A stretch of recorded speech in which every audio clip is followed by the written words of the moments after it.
Hello everyone, myself Dr. Deepika from Lloyd Institute of Management and Technology. Today in the continuation with parasympathetomimetic agent, another topic is cholinergic agents. So let's start with cholinergic blocking agents. These are also known as cholinergic agents. So, cholinergic antagonist or the cholinergic blocking agents, they will inhibit the action of acetylcholine. That acetylcholine, that is that in the previous lecture we have studied about that acetylcholine will perform its function by binding with two receptor, either to the muscarinic receptor or with the nicotinic receptors. So, and basically they are also known as muscarinic agonist, any those agents which will mimic the action of acetylcholine by binding on the muscarinic receptor. Okay. So, now what will happen in the cholinergic antagonist, they will also bind to the muscarinic receptor, but these drugs are competitive antagonist, reversible competitive antagonist. Reversible competitive antagonist means at the muscarinic receptor, suppose this is muscarinic receptor site, muscarinic receptor, and this is the active site at which acetylcholine was supposed to bind at this site. But now what will happen, these cholinergic blocking agents, cholinergic antagonists, these antagonists will bind to this site and will block the action of acetylcholine. So, these are the agents which are highly specific reversible competitive antagonist. They will bind at the site and after performing their function, they will get detached for the muscarinic acetylcholine receptor. So, the pharmacological effect, what is the pharmacological effect for these agents? They will block the parasympathetic stimulation, those stimulations which were performed by the acetylcholine. So, whatever the functions or whatever the organ responses we have received from the acetylcholine, that will get blocked by these cholinergic blocking agents. So, they are rapidly absorbed from GI tract. They are absorbed through the gastrointestinal tract and they are slowly absorbed when applied locally on the eye or skin. If we are using them as a topical agent, so they are going to absorb very slowly. So, these cholinergic agents, all these cholinolytic drugs, they are going to suppress the action of acetylcholine. Like various potent anticholinergic drugs, what they are used for? They are used to control the secretion of saliva and the gastric acid. So, we have already studied that all the cholinergic drugs, they are supposed to increase the secretion. When we are talking about GI tract secretions or the bile secretions or the salivary glands, the cholinergic drugs or the acetylcholine is responsible for their stimulation of all these glands. When we are considering the anticholinergic, so definitely they will work against acetylcholine and hence they are controlling the secretion of saliva and the gastric acid. Similarly, in the previous lectures we have gone through the functions of acetylcholine, where we have studied that it stimulates the peristalsis and the other gut motility. So, but now these anticholinergic, they will slow down the gut motility and hence they are also known to prevent the nausea and vomiting. But some of the drugs, very limited use has been seen in the treatment of Parkinson disease, not that much used in the Parkinson disease, but somehow they are found to be useful in the Parkinson disease. So, let us start with structure activity relationship of cholinolytic agents. We have already studied the basic structure of cholinergic drugs and their structure activity relationship. Similarly, this time we have the same target, the muscarinic receptor, as in the case of cholinergic drug. The point is, now these cholinolytic drugs or the cholinergic antagonist, they are competition of that acetylcholine. So, basically our motive to make them bulky is this, that the anticholinergic drugs are bulky so that they can prevent the binding of acetylcholine on the muscarinic receptor. So, anticholinergic drugs are bulky and they combine with muscarinic receptor so that they can prevent the binding of acetylcholine with the receptor. So, the general structure of this category, the phenyl ring, then at this carbon there can be some substitution, the R1 and R2, then there is X, and then further an ethylene bridge similar to that of the acetylcholine.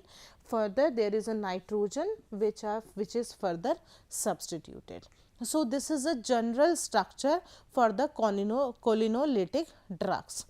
So, first of all, when we talk about the substituent R1, it should be carbocyclic or heterocyclic ring, any carbocyclic ring. Carbocyclic ring, we can say cyclohexyl group is there, cyclopentyl group is there, any carbocyclic, any carbon containing cyclic compounds can be there, like we have given this examples cyclopentyl and cyclohexyl.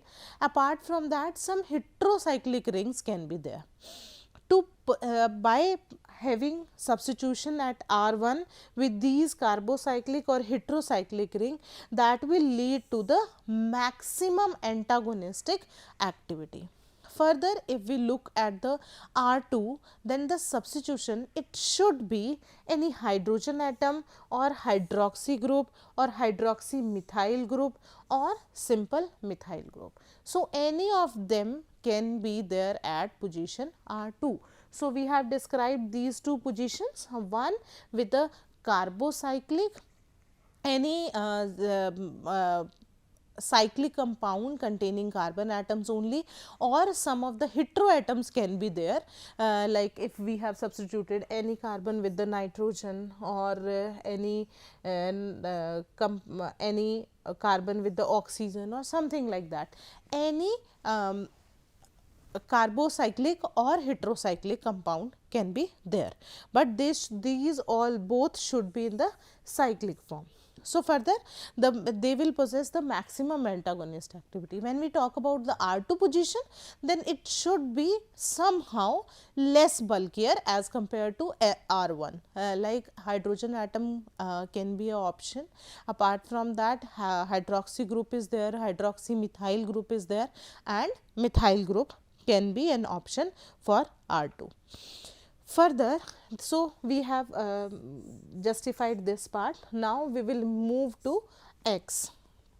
So, the nature of X, the point to note here, that the X will not affect the binding of the drug with the receptor. Whatever the substituent is there, that will not affect the binding of that cholinergic anticholinergic drug at the muscarinic receptor. It can only change various physicochemical properties, or if suppose if any of the substituent possess a special kind of side effect, but that can be reduced by substituting that particular, by replacing that substituent with the another one. Apart from that, if we say that the binding on the muscarinic receptor, that will not be affected at all by any change in this group X. So, group X only only affect the duration of action, that how much time the drug is going to spend in the body to possess its action. Apart from that, the physicochemical property, that during the formulation period, definitely when we are formulating a drug, we need several physicochemical properties in a controlled manner. So, it can be affected by replacing this X with various other options, so that the desired physicochemical property can be achieved, and the side effect also of the drug molecule. So, while substituting X with various group, the duration of action can be affected, physicochemical properties can be altered, and side effects of the drug molecule can also be reduced or enhanced by different substitution at X. But the ability to bind with the receptor will not be affected. So, when we talk about the binding of these drug molecule with the receptor, that will not get affected during due to the substitution, due to the different substitution at X. Now, we talk about this phenyl ring. So, this phenyl ring cannot have any of the substituent except a single substituent at the para position is allowed, that is fluorine atom. So, phenyl ring is not able to have any substituent apart from fluorine, and that is also fixed, the position should be para. So, this is the substituent ortho, meta, and this one para. So, only fluorine at para position is allowed. Apart from that, none of the substitution, and even fluorine at ortho or meta position will affect this antagonistic property. So, phenyl ring cannot tolerate any other substituent other than fluorine at para position without losing its antagonistic activity. So, its activity can be maintained if we have substitution with fluorine only at the para position. So, when we talk about nitrogen atom, this nitrogen atom, there is some limitation that this nitrogen substitution can have maximum 2 to 3 ethyl group, then optimum potency is there. If further increase in substitution, or we can say the chain length, that will lead to reduction in the activity. So, here is the example like atropine. It is a racemic mixture. Actually, atropine itself, atropine and its it is known as a racemic mixture. Racemic mixture is what? Racemic mixture are those which has equal amount of dextrorotatory as well as levorotatory isomer. So, when we talk about the plane polarized light, dextrorotatory isomers, they are well known to rotate that plane polarized light towards the right side, and when we talk about the levorotatory, that will rotate the plane polarized light to the left side. So, there is a racemic mixture, means equal amount of D and equal amount of L.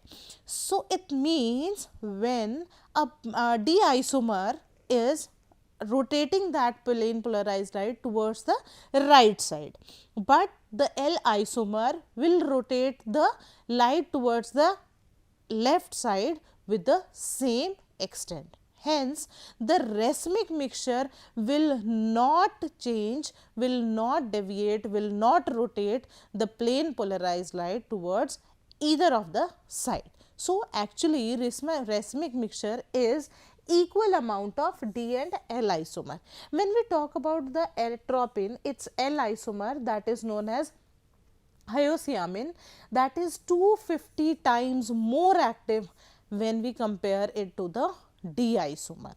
So, it has been seen that maximum of the anticholinergic drug L isomers are found to be more active as compared to the dextrorotatory isomers. So, in the atropine, like we have seen, the most of the chemical acting on the peripheral nervous system, and atropine is a stereospecific in nature. Stereospecific in nature, like we have already explained it, like the L isomer was found to be is found to be more active. It is almost 250 times more active as compared to dextro isomer. The next thing is the presence of N-methyl group. This N-methyl group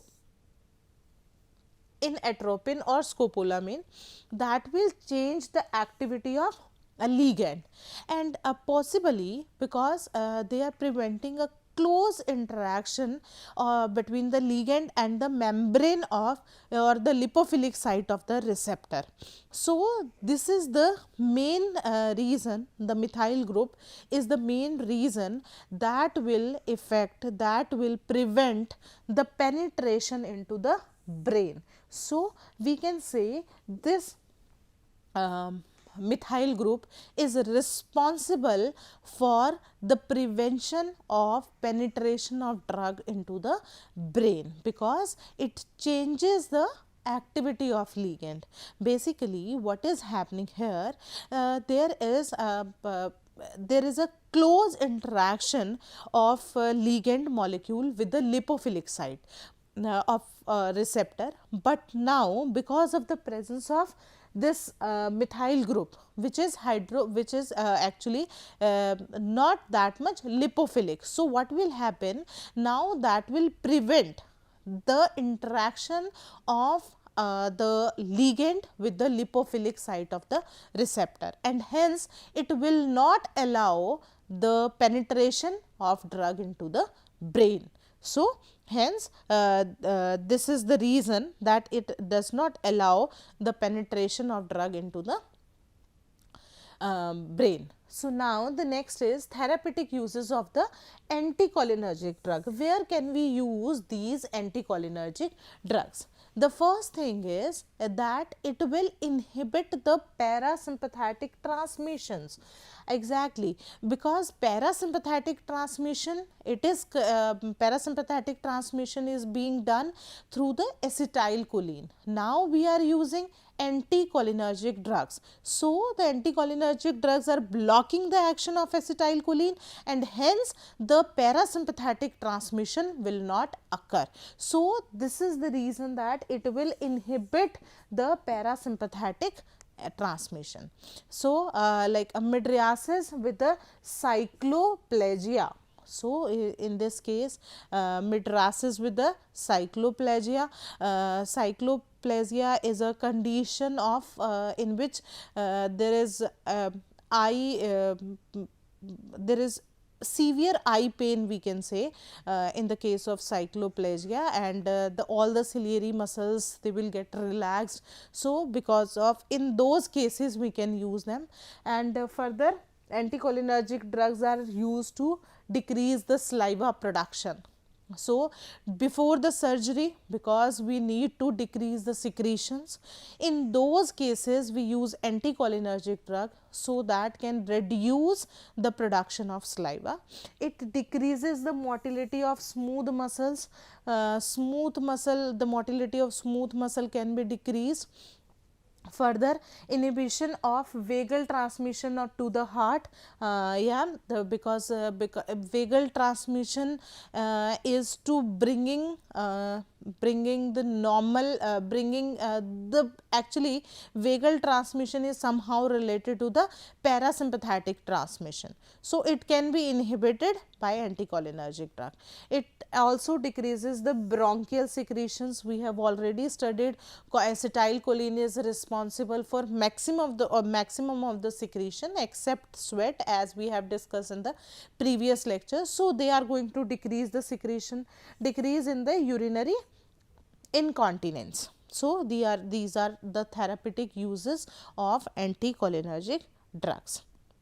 Apart from that, when we talk about the centrally, they also used as anti-Parkinson. In the Parkinson diseases, they have limited use, and also the anti-motion sickness.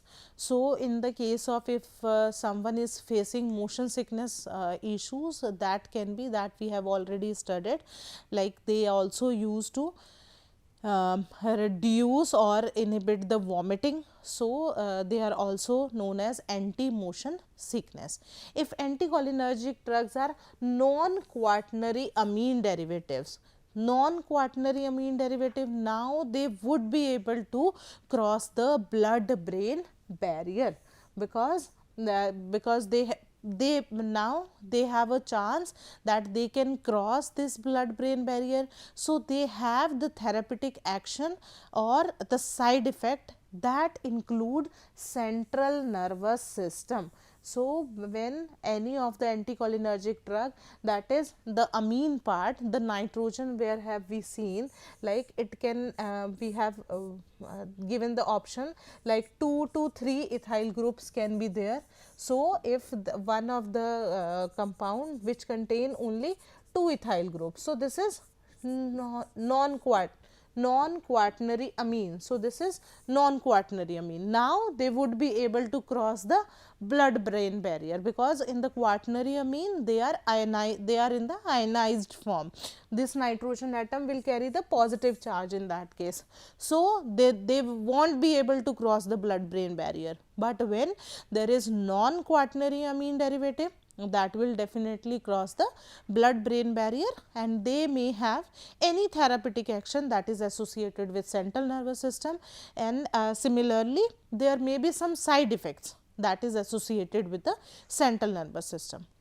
But when we talk about any anticholinergic drug, those are quaternary amine, as I have already mentioned, like there is positive charge on the nitrogen atom, hence somehow it is present in the ionized form, that anything that is containing charge. So they won't be able to cross the blood brain barrier, and that's why they are devoid of the CNS activity. So they don't have any activity, any therapeutic action or any side effect that is associated with the central nervous system. So any anticholinergic drug with quaternary amine is devoid of central nervous system activity, but those drugs which are having which are known quaternary, which are having known quaternary amine, they will definitely cross the blood brain barrier and will also possess the activities that those are associated with the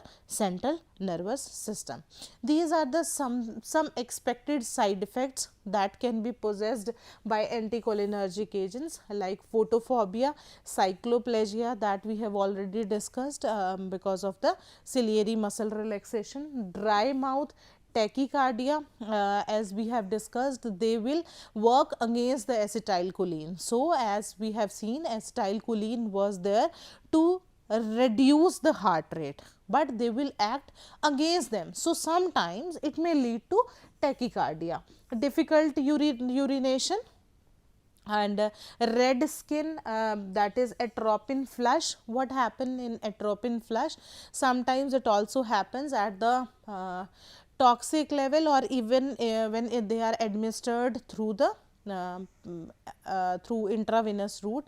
What happen, there is red skin specifically in the blush area on the cheeks of the face. So that is known as atropine flush, and there is increase in the skin temperature, and also they sometimes, when they can cross the blood brain barrier, they will induce sedation in the CNS. So these are the side effects associated with the anticholinergic drugs. So this was all about the introduction and structure activity relationship of the anticholinergic drugs. Thank you.